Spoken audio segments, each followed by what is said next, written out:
Anyone who's ever read a detective story knows that appearances can be deceptive. Just over 700 years ago, this innocent piece of land was witness to a brutal murder that changed the course of Scottish history forever. In May 1297, the Sheriff of Lanark, Sir William Heselrigg, was hacked to death here by a young Scottish patriot. His name, William Wallace, or as we've come to know him, Braveheart. Wallace was a legend, a national hero. But I've come here to try to find the man behind the legend.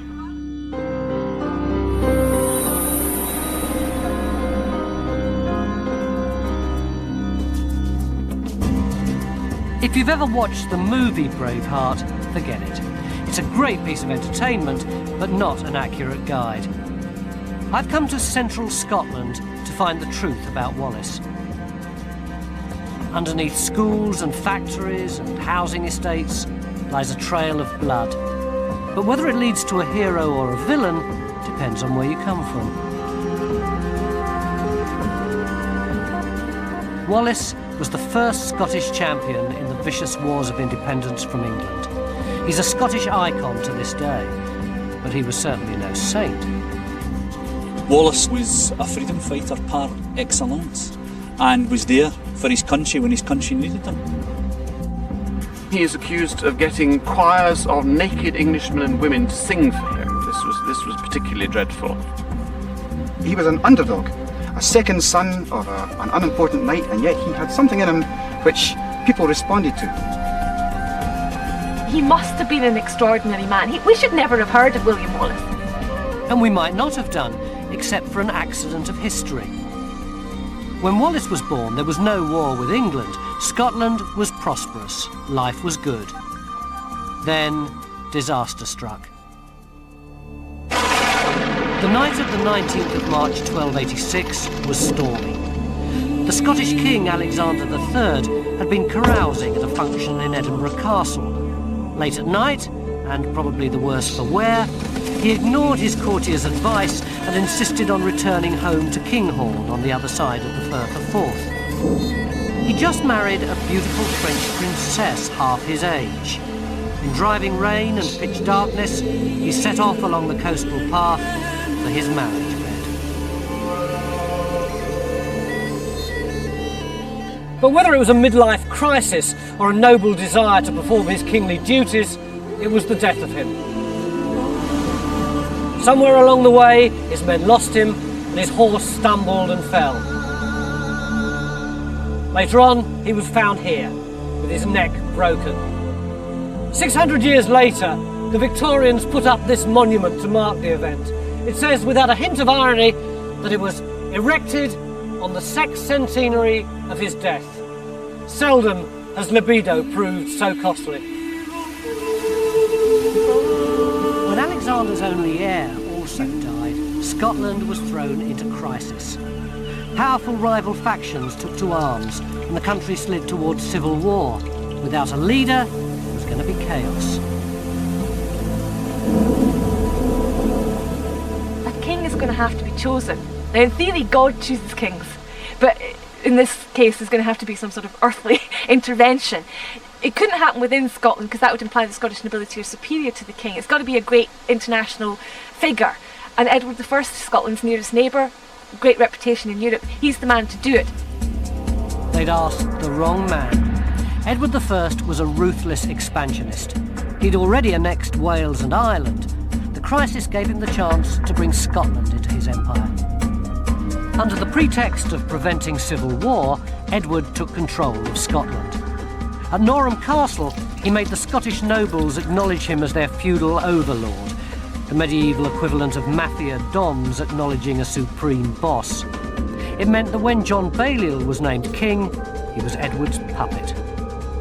But while the Scottish nobles caved in, the common people remained defiant. Resistance leaders emerged from nowhere. Throughout Scotland, there were spontaneous attacks on the hated occupying forces. It's about this time that tales of a fierce young Scot called William Wallace began to circulate. One typical story has Wallace fishing in a river when suddenly 5 English soldiers turn up and demand his catch. and Wallace says you must be joking, but offers them half anyway.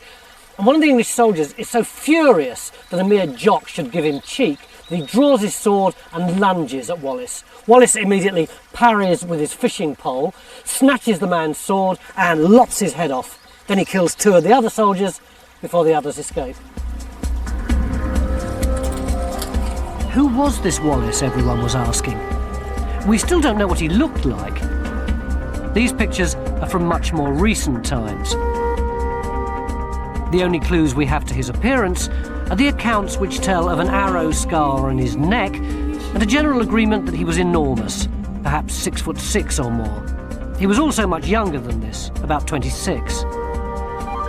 But where had he come from? Well, a Scottish chronicler called Blind Harry tells us that the de Wallace family, which means they were originally from Wales, settled in Elderslie, just south of Glasgow. On the flimsiest of evidence, the good old Victorians did what they do best and erected a monument. But now, archaeology has backed up tradition.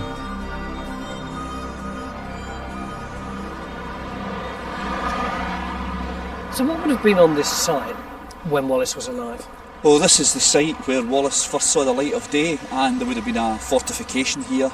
There was an archaeological dig done in 1998. There's a hedge that runs right round the site here, and it shows the outline of the original wooden palisade that would have surrounded the fortified property. When you say fortified property, what would it have looked like?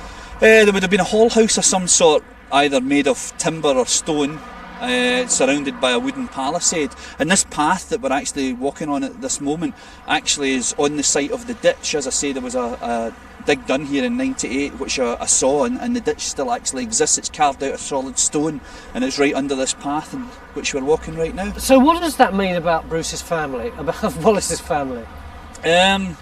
Middle class, I would say. If you were looking at it in a sort of modern term, you would say middle class, upper middle class perhaps.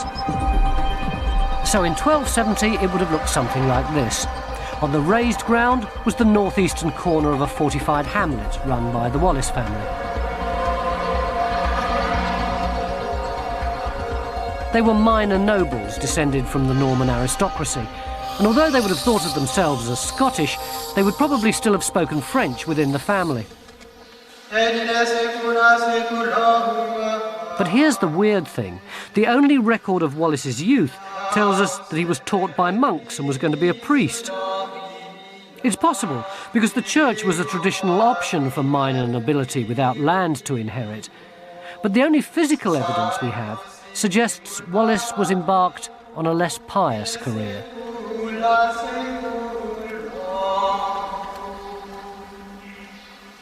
We know from the seal that was discovered a few years ago that has a bow in the middle of it, that Wallace probably saw himself first and foremost as an archer. Now, that probably didn't mean he was a soldier necessarily. It may have been a bit on the poaching side of things, on the hunting of deer.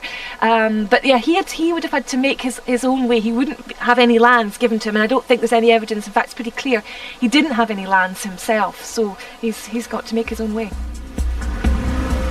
It's likely then that Wallace was a bit of a tearaway, who came good when history gave him a cause. Once Edward I had his hooks into Scotland, he never gave up. In 1296, after repeated humiliations, his puppet king John Balliol rebelled. The Scots assembled an army and raided northern England. It was just the excuse Edward was looking for. He marched north. This is Berwick on Tweed. Today it's in England, of course, but 7 centuries ago it was one of the most important and prosperous towns in Scotland. As Edward moved forth, spoiling for a fight with the rebellious Scots, the people of Berwick gave him the perfect opportunity for one. Some English merchants had been murdered here and their goods pillaged by the locals. Edward decided to make an example of them.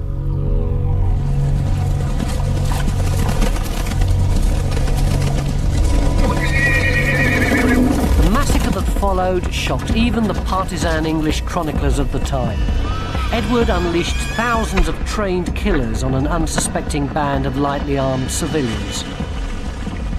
There wasn't much resistance. You see that Land Rover over there? Well, just beyond it, there was a building called the Red Tower, and some Belgian merchants holed up there, firing arrows, and they killed Edward's cousin. So eventually, he personally ordered their deaths by having them burnt alive.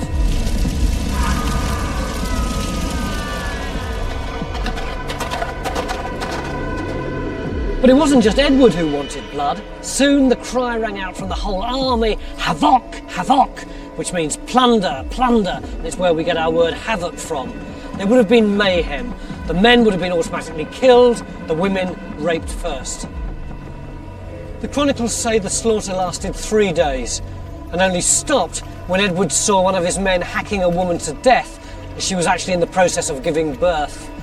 They say that half the population of Berwick was slaughtered and that the River Tweed ran red as the bodies piled in. The massacre at Berwick was just the beginning. Edward crushed the Scottish army, shut up John Balliol in the Tower of London, and took the Stone of Destiny, the symbol of Scottish kingship, back to Westminster, where it remained for 700 years. It seemed like total capitulation.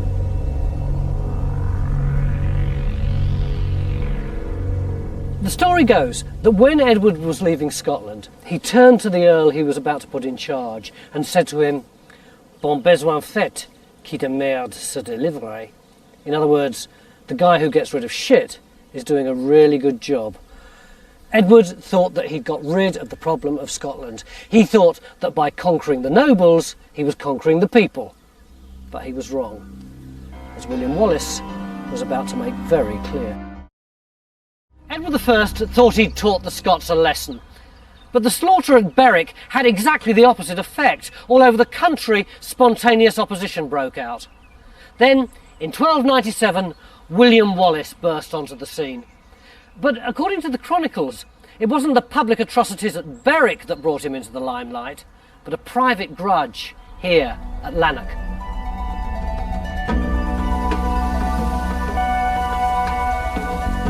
The chronicles tell the story of how Wallace fell in love.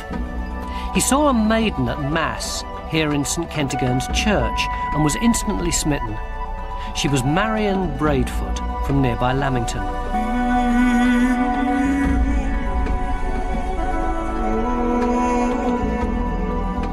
The story goes that Wallace carried on a clandestine love affair and eventually married Marion. But the English sheriff of Lanark, William Heselrig, also had his eye on Wallace's girl.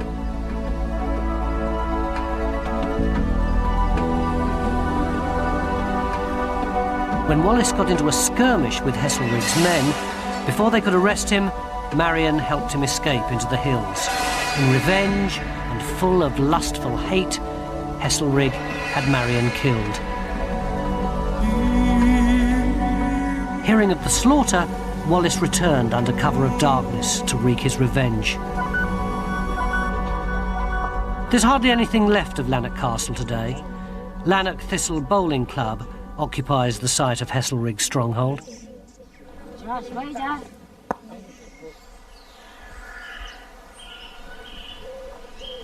Heselrig wouldn't have expected Wallace to return, but he did. In May 1297, he and his men probably slipped into town in ones and twos and then joined up, ready for their revenge. The attack was swift and terrible. Wallace went straight to the sheriff's house, surprising him in his bed. One blow of his enormous sword went straight through the sheriff's skull, down to his collarbone. Death would have been instantaneous, but a young follower made sure by stabbing the inert body 3 times. Then the Scottish raiders went on the rampage, killing the English at will, sparing only women and priests.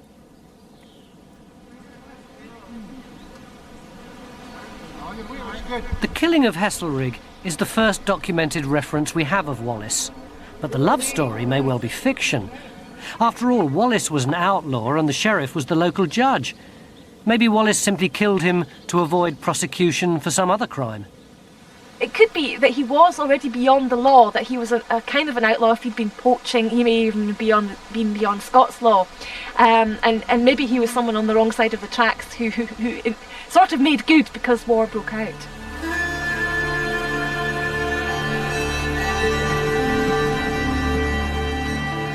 And because of his success, legends stick to Wallace like glue.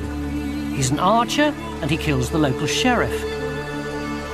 Now, at that time, stories of other fugitive noblemen like Robin Hood were hugely popular. We know that Wallace's maid Marian only appears in later versions of the story. Maybe the chroniclers wanted to turn Wallace into a Scottish version of Robin Hood, and so they gave Wallace his maid Marian too. While we're on the subject of myths and legends, this is probably a good time to admit that Wallace was never called Braveheart. That's the name that belonged to that other Scottish hero, Robert the Bruce, after he died, when his brave heart was put into a casket and carried into battle. Sorry. Wallace's slaying of the Sheriff of Lanark made his reputation. People started flocking to his cause. The outlaw band became a militia, and then an army, and at its head, a nobody from Elderslie. Well, that's it. That's the key to it, isn't it? It's the personality of Wallace. I mean, he must have been an extraordinary man. We should never have heard of William Wallace, and we wouldn't have done if it wasn't for this war. He obviously had leadership qualities, but I think he also had that single-mindedness, that devotion to a cause, one cause, which in this case was Scottish independence, that meant that he would, there was no other way for him. And I think he's just one of these extraordinary people in history that do extraordinary things by their own personality, not by the situation that they found themselves in. But Wallace wasn't alone. In the Highlands, a young nobleman called Andrew Murray had been fighting an equally successful guerrilla campaign. When Wallace joined forces with Murray, the rebellion became a revolution. The English had to act.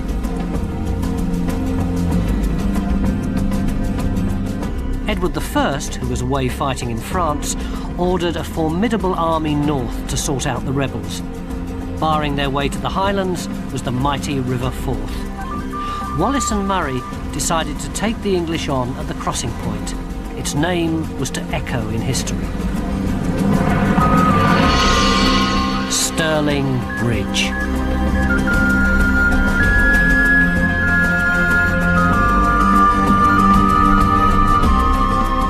In 1297, the bridge held the key to the strongholds in the Highlands, graphically demonstrated by this 13th century map.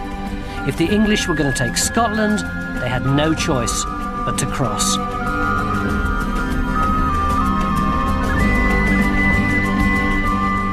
Wallace and Murray decided that a battle at Stirling Bridge was their best chance of defeating the mighty English army. But it wasn't this Stirling Bridge. Amazingly, the exact location of Wallace's greatest triumph was a mystery until recently. Nobody could find the foundations of the original bridge. Find them, and you find the battleground. Then amateur archaeologists decided to test a local tradition that the bridge lay upstream from today's with some homegrown technology. I don't understand how you ever managed to see those pillars under this water. It's pretty murky, isn't it? Well, it is pretty murky, but there are times of the year when the fresh water's coming down and you can see. We used an old method that the pearl fishers used, which was to make a bucket out of wood with a glass bottom, and they could see the freshwater mussels on the bed of the river. So you put it, and if you like to have a little look over the side, This is it? this is it. This is the High tech, isn't it? Oh, it is. It is. It is. But it's very effective, and on a sunny day, if you put your head right and exclude the light from around the edge, it's you can get a marvellous vision of the riverbed. So I should be able to see one of the piers down here somewhere. Yes, yes. All I can see at the moment is my own face looking back at me. I've got it. I think this is it. Yep. Wow. Very effective. Oh. A simple solution to a problem. It's quite gruelling, isn't it? It is. It is. It's not very easy to use, but River Vision Mark II. You should patent this, you might make a fortune. Yes, but I never thought of that. The ancient town seal from Wallace's time shows a flat wooden platform on top of 8 stone piers. Everyone had been looking for a bridge that went straight across the river, but you don't need 8 piers for a straight bridge. What they discovered was that the piers went across the river diagonally. No one knows why, but it means that the number of piers fits perfectly for a bridge that looked something like this. This narrow structure was a key part of Wallace's plans. The Scots had positioned themselves on the high ground on the north side of the river. In 1297, this is what Wallace might have seen.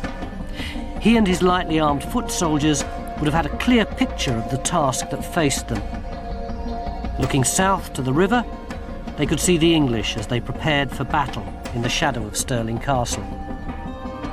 Accounts say that the English had brought 1,000 cavalry and 50,000 infantry to face the spears and dirks of the rebels.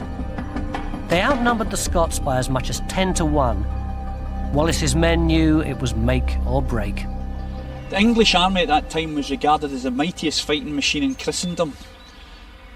Wallace must have been a dynamic leader to have instilled in his men the belief that they could win. Not just against superior numbers, but against much more superior armaments, horses, weaponry, even money when it comes down to it. And even although they were outnumbered, Wallace used the land of Scotland itself to help. The fourth looped round, leaving an area of boggy ground between the English and the Scots. This was crossed by a single raised causeway that followed the same course as the road does today. The bridge and this narrow road caused a bottleneck. The logistics of getting the sheer numbers onto the field of battle would have made for a scene like the start of the London Marathon. It made some of the English knights nervous, but as the nobles discussed tactics, the tide rose, making the marshland even boggier. Delays and indecision were to prove fatal. 3 times the English started across the bridge, and 3 times they drew back. Dominican friars were sent across to offer Wallace peace terms, but the message came back: "We have not come for peace, but to avenge our country." The upstart was spoiling for a fight, and the English were happy to oblige. Wallace and Murray couldn't believe their luck. The enemy was about to fall into their trap. The narrow bridge could only take 2 horses at a time. As the heavily armoured mounted knights rode off the causeway to form a battle line, the ground became too boggy for an effective charge. The English were probably expecting the Scots to wait till they'd all processed across the bridge and lined up nicely. That was the etiquette of chivalry. But Wallace and Murray weren't like that. They were street fighters, engaged in a last-ditch attempt to save their country. They waited until just the right amount of Englishmen had crossed, enough to fight and enough to kill, and then Wallace gave a single blast of his horn.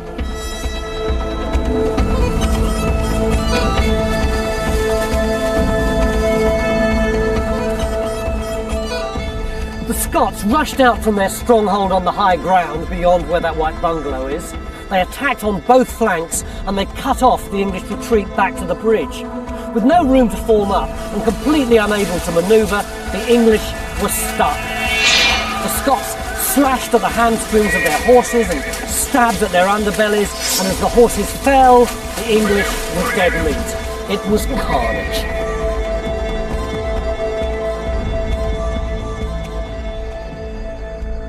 The chronicles report 5,000 English dead. The victory was against all odds. Native cunning and spirit had defeated numbers, money and equipment. The English retreated in disarray. To this day, Stirling Bridge is symbolic of an unbreakable sense of national pride, whatever the southern neighbours may do. And on the very turf where Wallace's men splashed through the mud to bring down the English cavalry, a new generation of warriors struggle for pride and glory. A bit too low, break up. Less than that. There is a sense of of history here. I mean, I believe it because I'm also the history teacher as well as the rugby coach, but I sense, and I think the boys feel too, that this is an ancient place. It's surprising, when you tell the story of the battle, you could hear a pin drop, because there's a sense of pride, there's a sense of achievement that you can sense among the pupils. Sure, you lose the atmosphere a bit later, but for that moment, there's something in them that they just feel, hey, yeah, we did this here. William Wallace was a national hero, but he was now on his own. His partner, Andrew Murray, had been one of the handful of Scottish casualties. Nevertheless, the Scottish tales were up. Wallace decided to take the battle to the English. What was William Wallace really like? Well, to the Scots, he was the hero of Stirling Bridge, the 27-year-old victor of the hated English. With his partner, Andrew Murray, dead, Wallace got all the glory. And that success makes the real man harder to find. The ballads and myths started almost at once. The Scottish chronicles are more celebrations of a legend than objective histories. I think there are various reasons why Wallace is a legend. Wallace represents Scottish national resistance in a most extraordinary way. I mean, this was a man who absolutely turned the tide. The English seemed to have dealt with Scotland in 1296. The Scottish nobility had capitulated. John Balliol, the king, had miserably abdicated. And this nobody arose, and Scotland rose with him, and that is a tremendous achievement. There's no doubt of that. But anyone who's ever watched a football match with rival fans knows there are always two ways of looking at any incident. The English hated Wallace. To them, he was a terrorist who'd broken the chivalrous rules of war. In football terms, he'd taken the penalty before the keeper was ready. And what happened next seems to confirm that Wallace had a much darker side.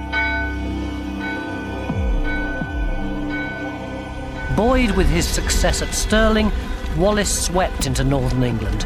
It was time for the Scots to vent their fury. The English chronicles are full of stories of Wallace's savagery. He put monasteries to the torch and laughed as monks were drowned in front of him. He slaughtered women and burnt schools with the school children inside. Rape, torture and atrocity marked his progress through the borders. He shocked an age hardened to brutality. The stories evoke contemporary parallels. The English accused Wallace quite explicitly of effectively ethnic cleansing, that his intention was to get rid of everyone that spoke English from the north of England. Even the Scottish chronicles realised there was a problem. They said he tried to prevent the excesses of his men, defending priests at the altar.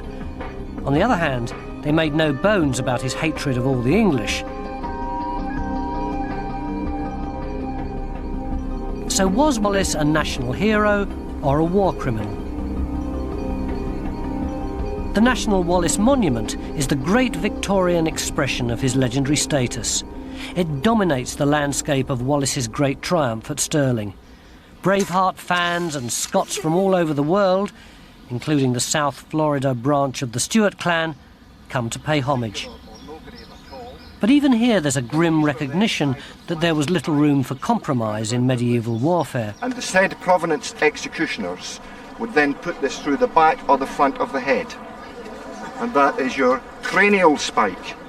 If you knew Wallace as a person, he probably wasn't the sort of guy you would like to get on the wrong side of. He was probably terrifying. There was probably an awful lot of people in Scotland that were either feared him or hated him at the time. We see him as a national hero and we see him differently. But Wallace's one major inherent strength was he killed Englishmen wherever and whenever he found them. That was his job, and that's what he did. Not to be confused with your dispatching dagger, which has two sharp edges, one to the left and one to the right. Essentially, Wallace was a man of his day. Putting the mortally wounded out of their misery by impinging... There's no doubt that he was a very bloody, violent man, living in a violent age. And he stood no nonsense at all from enemies and butchered them as soon as look at them. But at the same time, here's a man that was a leader. He was an underdog, a second son of an unimportant knight, and yet he had something in him which people responded to. And he led them, he had a vision, he was true to his king, he was fighting for John Balliol, he had loyalty, he had a sense of purpose, a sense of achievement, he had a brain that could think of strategy. No, I think there are many good aspects of Wallace's personality and character which you can focus on, but we try to sort of say that those days are gone now when we want to slaughter the English. On his return from his campaign of terror along the English borders, Wallace was knighted, possibly by Robert the Bruce. Then Sir William Wallace was made Guardian of Scotland. In the absence of the king, he'd been given absolute power. Wallace knew the English weren't beaten. He began preparations at once for the defence of the realm. He put a gibbet in every major town to deal with backsliders. Another sign of his ruthlessness, perhaps, or just a desperate recognition of the scale of the expected English response. Pretty soon the king realised that if he wanted a job done properly, he was going to have to do it himself. Next time Wallace met the English army, it would be led by King Edward. The English wouldn't be fooled by another surprise attack, so to prepare for a clash with the heavily armoured English cavalry, Wallace invented a battlefield tactic called the schiltrom.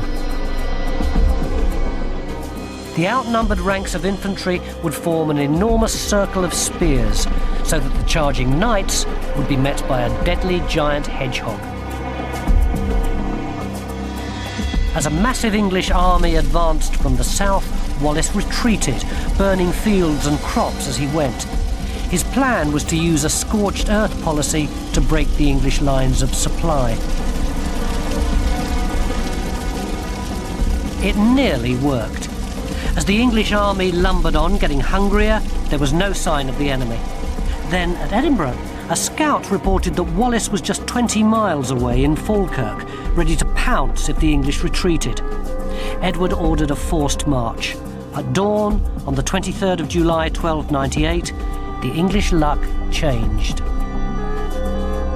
The chronicles tell us that as the English army was advancing up the Forth, they saw a flash of armour up here on the hill.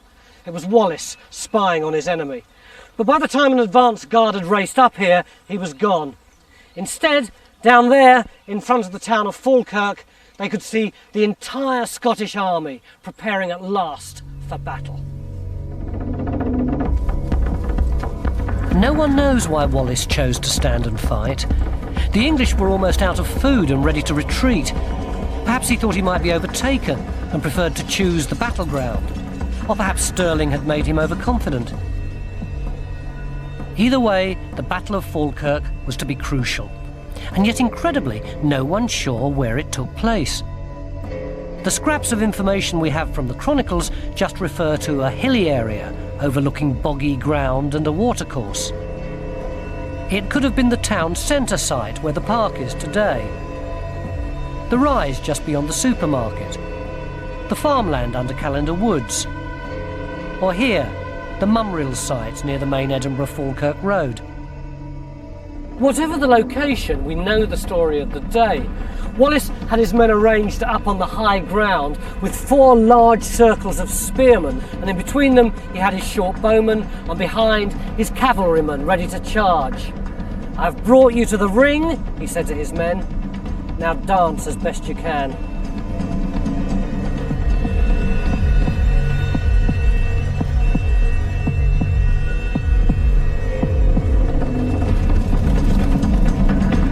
The English sent wave after wave of cavalry across the boggy ground, up the slope and onto the waiting Scottish spears.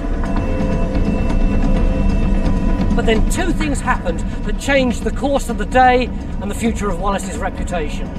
Firstly, the Scots nobility who made up their cavalry suddenly upped and left, and secondly, the English brought on their new secret weapon, the longbow.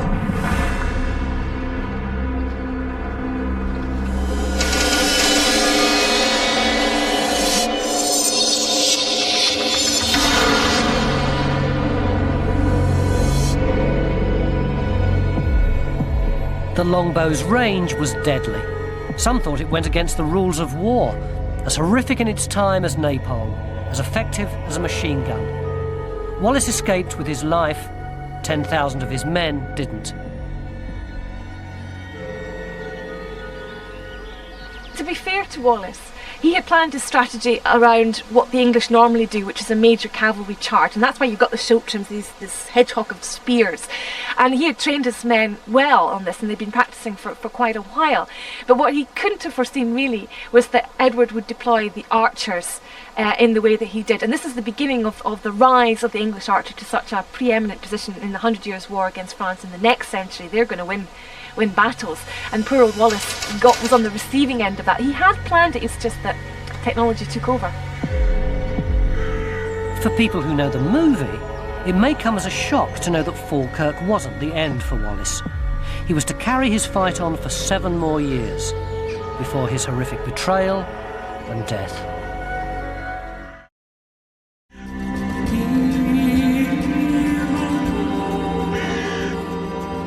Falkirk was annihilation. Wallace escaped with his life, but a reputation in tatters.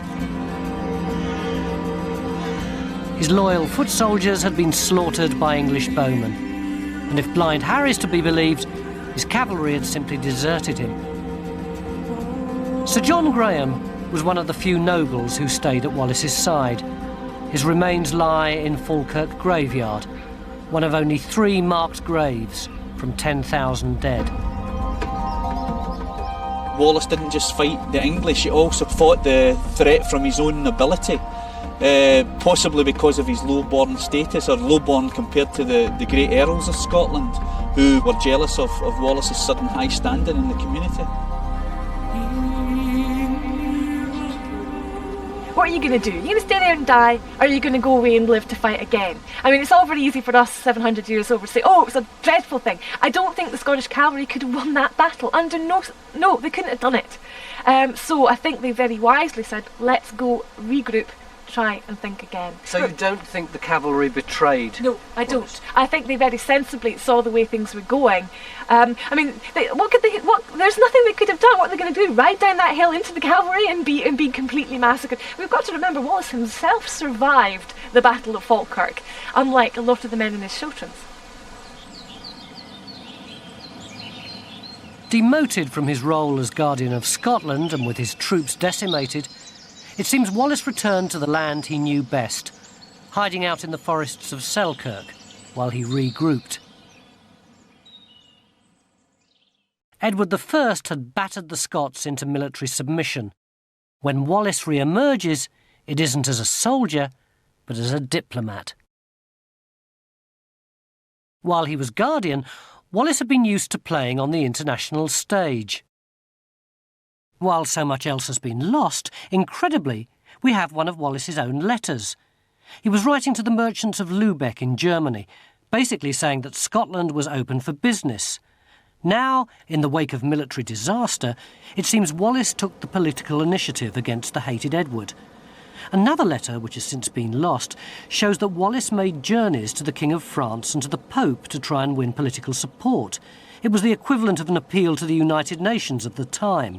It was a unilateral action, not backed by the nobles, who were trying to appease Edward while they consolidated their position.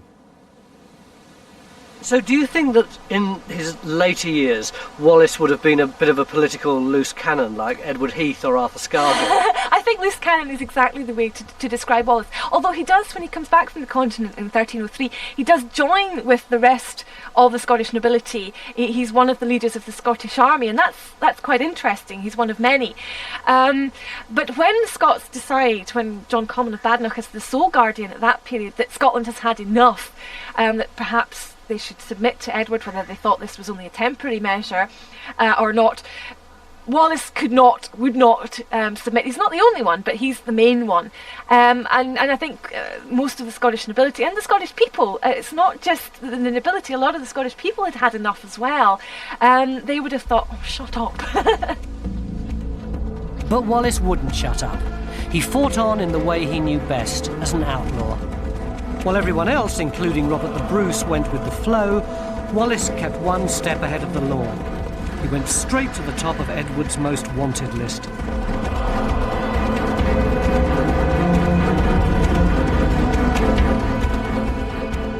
The shocking thing was, when the end came, that it wasn't an Englishman that captured Wallace. He was actually betrayed by a Scot who was an English pay.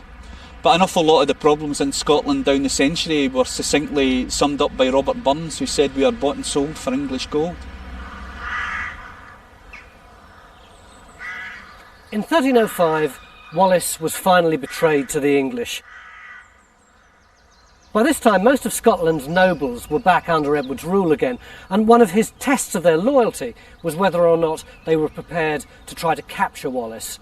But eventually the betrayal wasn't just political, it was personal. The man chosen to close the trap round him was Sir John Menteith, a particular friend of Wallace's, who was godfather to his 2 children. They surprised Wallace here at Rob Royston, just outside Glasgow. There was a struggle.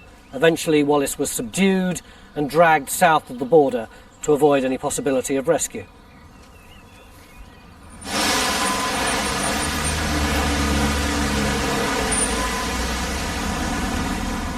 "17 bruising days later, he arrived in London. On the 23rd of August, Wallace was brought before the King's Bench at the Royal Palace of Westminster. This was once the largest freestanding building in Europe. In 1305, it was the intimidating setting for a show trial. Wallace stood silent, facing his accusers, as charge after charge was read out. He only spoke once, when accused of treason against Edward. He shouted out that he could never have committed treason, as he had never given his loyalty to anyone but the rightful King of Scotland.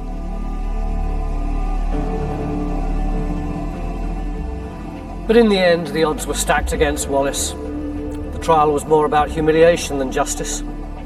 As he stood on this spot, the sentence for treason was declared. Wallace was to be hung, drawn, and quartered.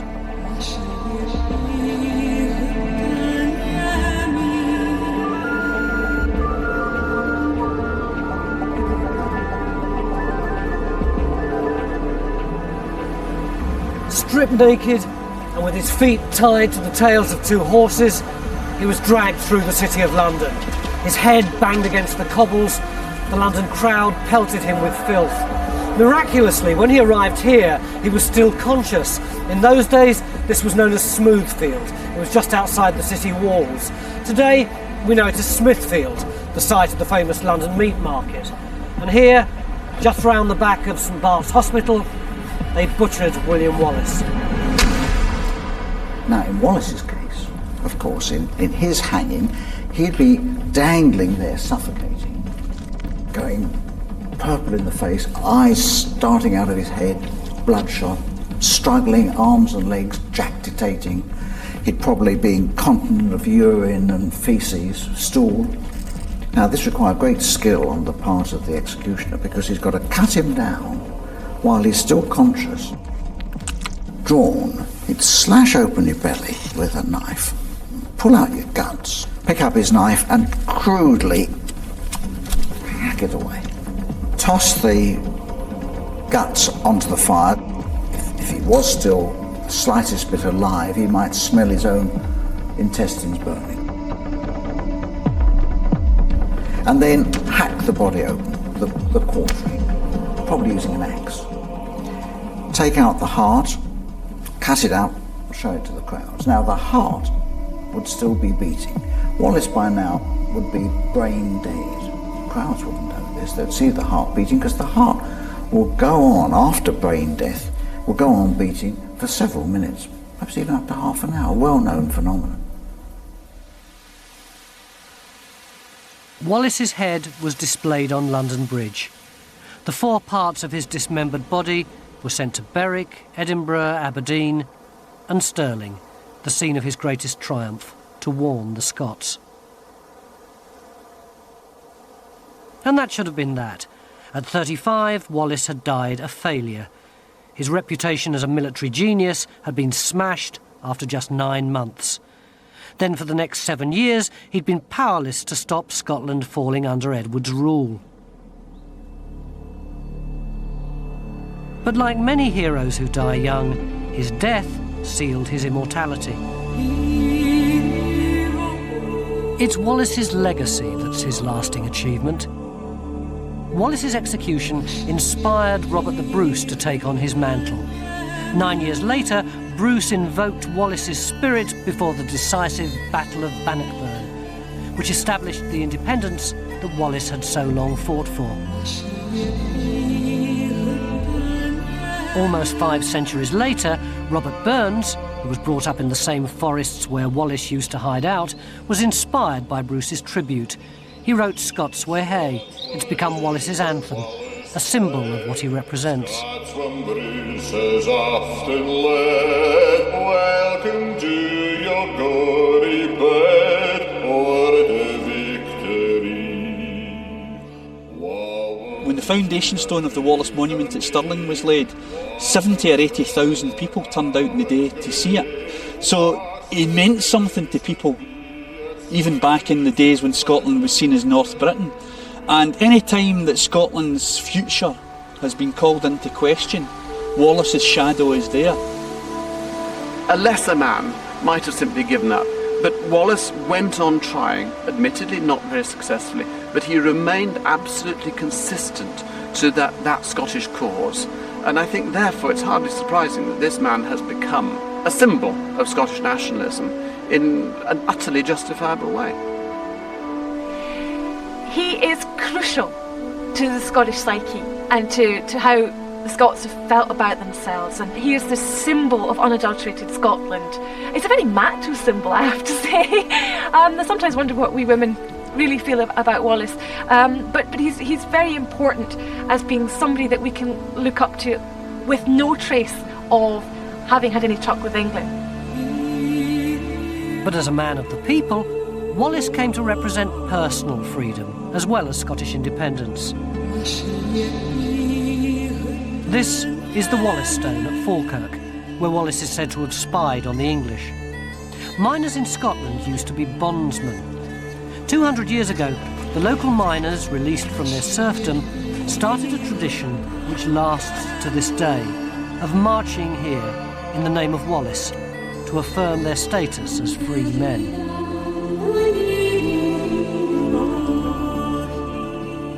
I came to Scotland in search of a national hero, but the man I found was much more complex and ambiguous than the well-known legendary character with his deeds of daring do.